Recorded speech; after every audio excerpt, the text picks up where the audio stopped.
Mugamba mutya abali ku channel yaffe eyitibwa Kyayiti YouTube channel yaffe ne kano njagadde mbeere nga nkababuulira gwe wenna ali ku channel yaffe eno Kyayiti tambula n'okumanya omuntu alima ebijja tebamubuuza.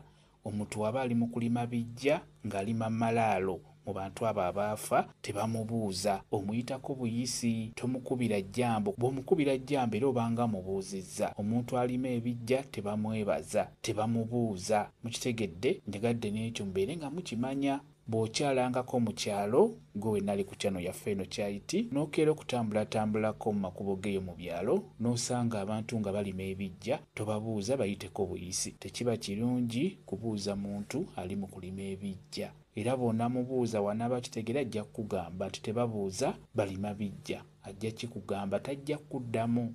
Njagadde n'ekyo mbeere nga mukitegeera kyekyo. Kambwe WhatsApp namba yange osobola okumbuuza, nja kwongera okunnyonnyola ku viidiyo eno.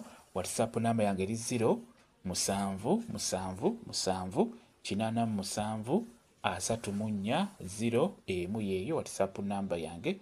Mwebali kubeera ku channel yaffe eyitibwa Kyayiti YouTube channel yaffe. Kyembasaba mugende mu maaso n'ogyegattako mbeere bulungi. Mweraba.